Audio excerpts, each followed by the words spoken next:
It just breaks our hearts when people talk negatively about themselves. Most of the time, this is based on a belief that at our core, we are probably a disappointment to God and that God is mad at us.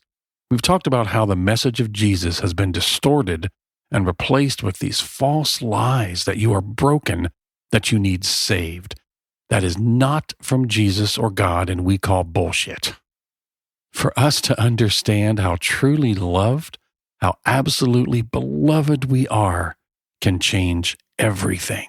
Would it be okay if I were to tell you that I am afraid someday, so I call you up and you call me down? Would it be okay? Well, hello and welcome to the FreedHearts podcast. Want to know why I'm talking like that? But I am today. Hopefully I'll stop pretty soon. My name is Robert Cottrell, and I'm here as always with Susan Cottrell. Hi. Hi. How you doing? Good. How are you? Good. As we're doing this today, as we're recording this, it's cold here. It's cold. And we live in Seattle, so it's not even supposed to be cold, but it's who knows these days, you know? Who knows these days? What's who going knows? on? That's right. Yeah. So, again, welcome. We are so happy you're here with us. We would like to encourage you, especially today with this topic, to connect with us. If you feel like you're all alone out there, the truth is you're not. There are other parents who've are going through exactly what you're going through. There are other people in the LGBTQ community who are exactly like you, and we have vibrant community and extensive resources for you. Whoever you are, wherever you are on this journey, just connect with us. It's all at freedhearts.org. And we've been talking a few episodes in a row here about God and God. Carol Channing doing God. Yeah, welcome. Jeez. We can redeem this, I think. Ryan from Whose Line Is It Anyway, right. doing Carol Channing, doing God. About God. And so I want to just, that's what we do. And that's our focus here is we free hearts to love and be loved. And we do that by deconstructing those deadly, false, dangerous religious beliefs that are so ingrained in us. But we want to offer a little disclaimer here about our use of the word God. That could be interchangeable with spirit. It's God as you define, beloved. God, spirit, the universe, whatever that means to you, that's what we're talking Or about. your highest spirit. Yeah, your high spirits. Well, that's exactly right. Whatever that means to you, that's what we're talking about. So one thing that you, sweetheart, have always... Me? Yeah, you. I don't have another sweetheart out there. Wow. Sweetheart, Susan. That wasn't what I meant by that. It sounded like it to me. There's no guilt here. No. One thing, sweetheart, that you have always done is identified when I'm talking negatively about myself. And yes. You've really helped me realize how much I have done that and how impactful in a negative way that is on my life. And it hurts our heart, breaks our heart when people talk negatively about themselves. We hear it all the time. It's become so common out there that, and we feel that, I don't know, it doesn't mean that much. Oh, it's just words, but they mean. It's like sticks and stones can break my bones, but words will hurt forever. Bones heal. Words can hurt forever, and that includes how we talk about ourselves. And most of that negative talk, I know it was for me, but I think it is across the board, is the belief that at our core, we are probably a disappointment to God. Yeah, something's terribly wrong with us. Yeah, that God's mad. Even that God's mad at us. If God really knew the truth, if she ever really knew the truth, they ever really knew the truth, they would really be mad at me. Now, that's all learned. All of that is learned fear that God is mad at us. Yeah. Because no tiny baby splashes into the world saying, it's so good to be here. And, God's kind of mad at me. That is not part of our makeup. It's learned. That's right. And not just taught because we need to learn it. And so church teaches us. Right. We don't need to learn that because it's not true. Yeah, but church teaches us. Yeah, that's right. That's a good point. And we've talked about we talked last week about how this message of Jesus has been so distorted and replaced with these false lies that you are broken, that you need saved. None of that is from God or from Jesus, and we call bullshit on that. Just love cursing on the air. I had you tripped yourself up, didn't you? I had an inappropriate joke I'm going to set aside. I think that this is the key. We're missing some jokes from you. I know, but we're going to have to wait because this one is, I'll do this one. It's a scene. Doesn't have to be the inappropriate one. No, yes, it does. Because it's the only one in my brain right now. Aside from some dad joke I've probably already told. But there's a great scene in The Matrix, speaking of bullshit, or cursing on the air, that is that when someone gets really mad, a villain gets really mad and they curse in French, and he says, "Oh, I love to curse in French. It's like wiping your ass with silk." I love that. I don't know why. I love that. So there we go. Those of you who are still with us, thanks for hanging around. I appreciate that. But I think how we view ourselves is the key to everything. For us to come to understand just how loved we actually are. I think that's the key to everything. Yeah. And I say this to you. If you're the one struggling here, I say this about someone you love, to someone you love here. The beloved, no matter what you have heard, what you have been told, God is not mad at you. God is not disappointed in you. Not a single little tiny bit. And I don't mean this whole, well, in spite of this or that, or in spite of your orientation. In spite of what a worm you are. Yeah, in spite of your orientation or in spite of your identity. No.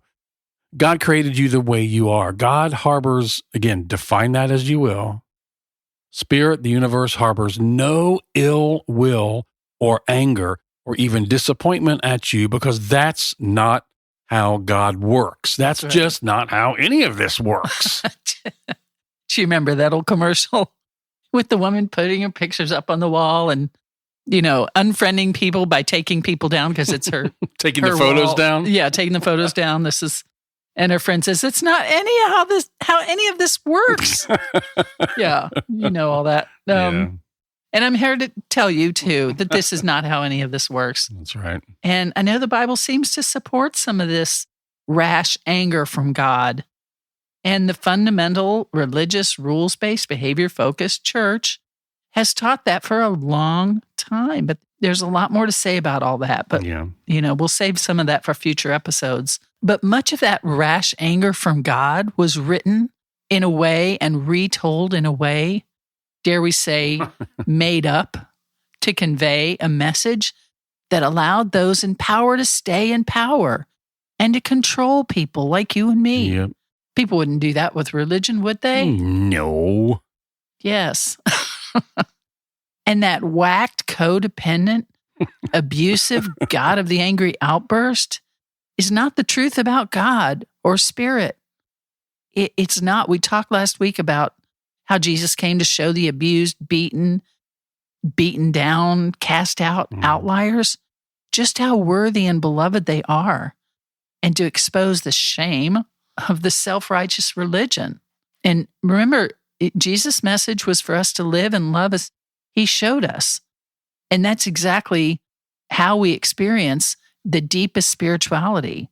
We learn how beloved we are, and we learn how others are beloved too. Yeah, that's how we talked about this, but I want to say it again because it really flies in it really brings the truth to what has been in a passage that has been used to beat us down, or to create some of this guilt and shame, and that's that no one comes to the Father except through me.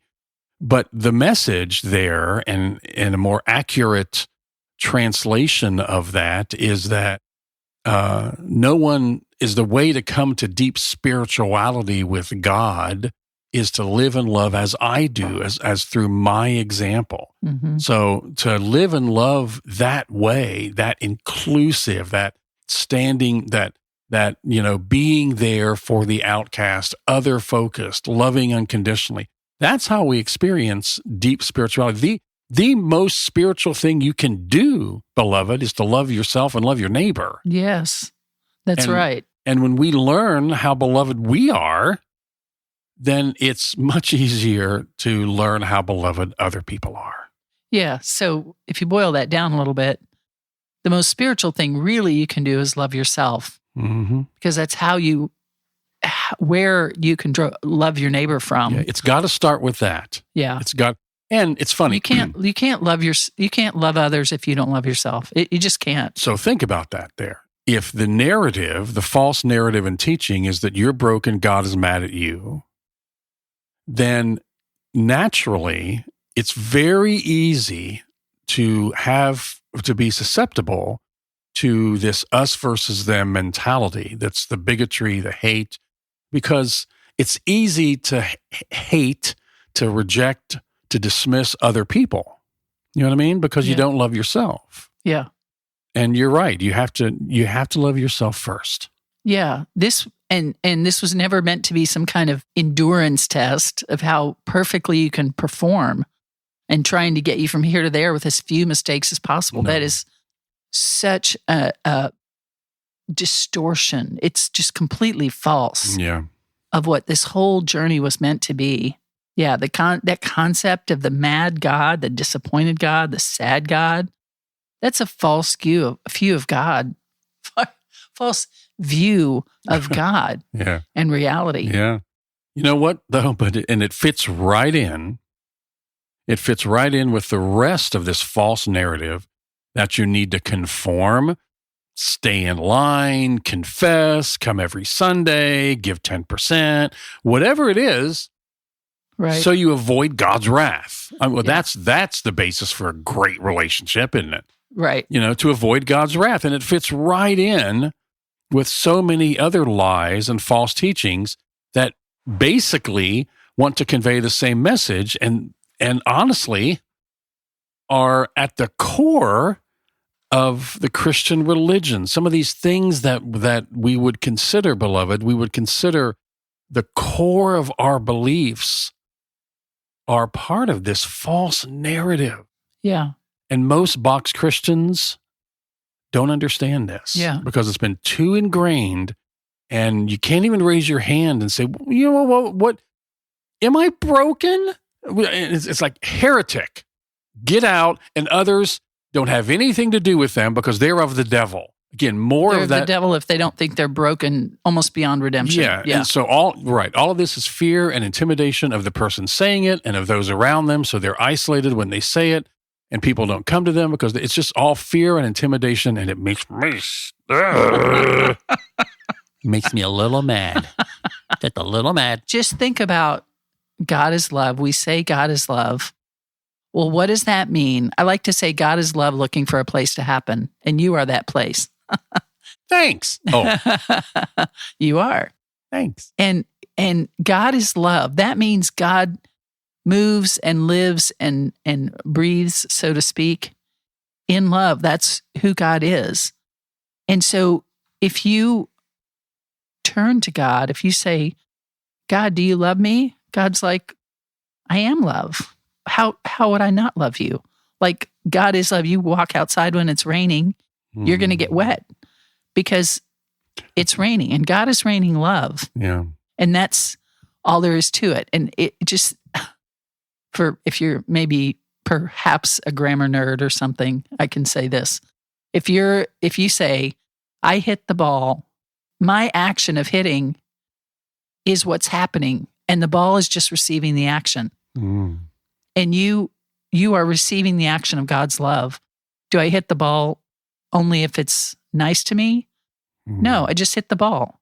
And God doesn't love you only if you act a certain way, or else God is not love. That's right.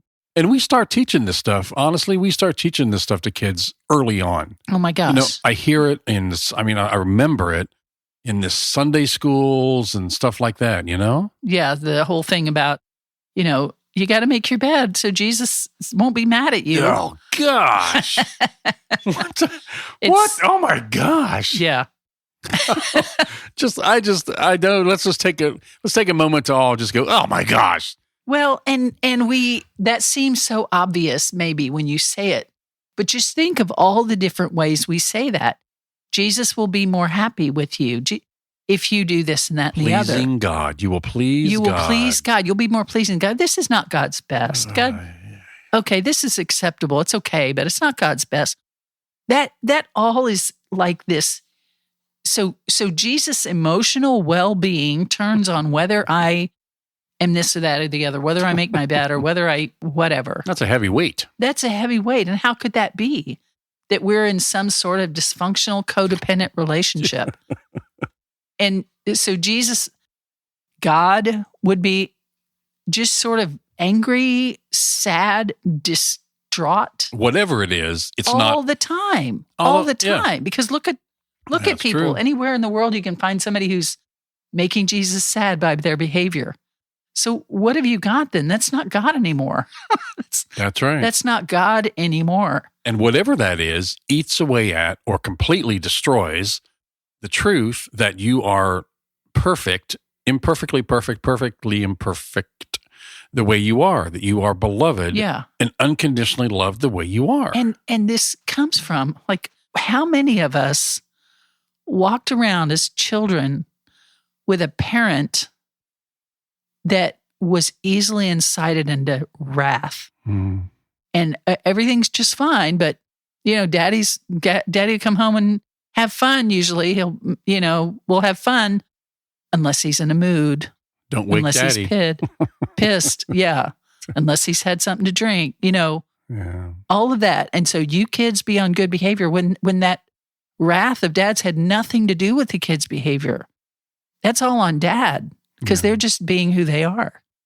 And if he's easily baited, if he's so easily tricked, just picture that picture of God. Now you'll see how false that is. Yeah, let's cut to the chase here. This is spiritual abuse. Yes, it is. Yes, it is. And to pull down, don't pull down this ultimate authority of God just to impose your own will on someone. Yeah, and that happens all the time. Do you remember? All the time. I don't know if I should say his name, who said, if you disagree with the Bible, if you question the Bible, if you question me, you're questioning the Bible. Yeah, Franklin Graham. Yeah. Okay. And if you disagree with me, you disagree with the Bible. Oh, wow. What kind of arrogant person are you? God. I mean, that's he's saying, it's ridiculous. Exactly. Anyway. Yeah. And the Bible itself tells us that Jesus gets angry at exactly one group of people. Yeah. Who is it? The religious leaders who make these kind of claims, who use God as a weapon to oppress powerless people. Yeah, he just didn't get a little upset. Yeah. He's mad. He yells names at them, calls them terrible names, and is right to do so because they're doing the worst of abuse. He feels toward them like you would if you find a teenager beating up a lady in the street and taking her purse or whatever, or somebody holding children at gunpoint. That kind of anger is what it is. Yeah, and even a little step beyond that, because the religious leaders were not just being abusive spiritually and otherwise to people, but they were people that they were supposed to be caring for. Yes. You know what I mean? Yes, I do. So does that sound familiar? I mean, does that sound familiar to you or to someone you love in your life? A lot of that going on today. Yeah. And Jesus really gets vitriolic when people abuse their power to hurt those people and, without lifting a finger to help them. And church leaders who don't try to help others, but instead shove them down, that's the worst of the worst. And he has plenty to say to religious leaders who abuse their power, in any way. If it's glad-handing pastors who kick you out the door for the good of the church, what is that all about? When in truth, this guy's maintaining his own power. Let's give a real world example of that too. I know a lot that will sound familiar to a lot of our audience, and that's the welcoming but not affirming pastor. Yes. That you're, hi, how are you? Oh my gosh, yeah, you're so welcome. Absolutely. You gay couple are welcome to join us. Welcome, welcome, welcome. well, but you can't serve here. And of course, you can't do this. You can't do that. You can't be members. But come on in. And by the way, bring your checkbook. Yeah. We'll accept your gifts or your gift, but not Yeah. your gifts. That's right. Yeah. Not your spiritual gifts. We don't really listen to spirit. We just want your financial gifts, your material gifts. And Jesus never gets angry at the person who's just trying to make it through another day, who's trying to love, who's trying to live true to themselves. Jesus never gets angry at them. He overflows with compassion for the hurting person, for the one that society has labeled a sinner and rejected, for the regular person, you and me, trying to make our way and to live well. Yeah, that's Jesus, really it. That's right. Jesus is not angry at you It or would at just us. be so stupid. What kind of a failed God would set up a universe? It's like having children so that you can be glorified, so you can have somebody worship you and obey you. But you know what? And you punish them forever if they don't. Yeah. But if God is an angry God whose wrath we have to avoid, then wow. We need that middleman. Then we need the middleman. Right. That's exactly right. Yeah. We said this in a better way than I'm going to remember right now, but it's that, in order to convince you needed to be saved, we had to give you something to be saved from. Yeah. So this wrath of God is just not part of this. God is not mad at you.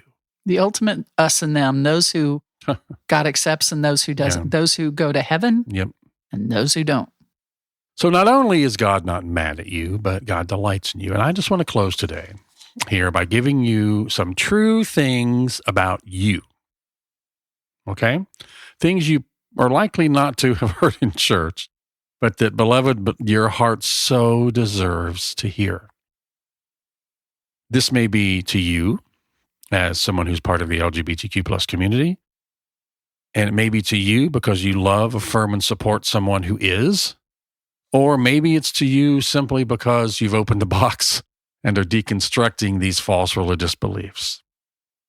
So just a few things here. Hear me now. I'm talking to you, not you. I'm talking to you. Okay?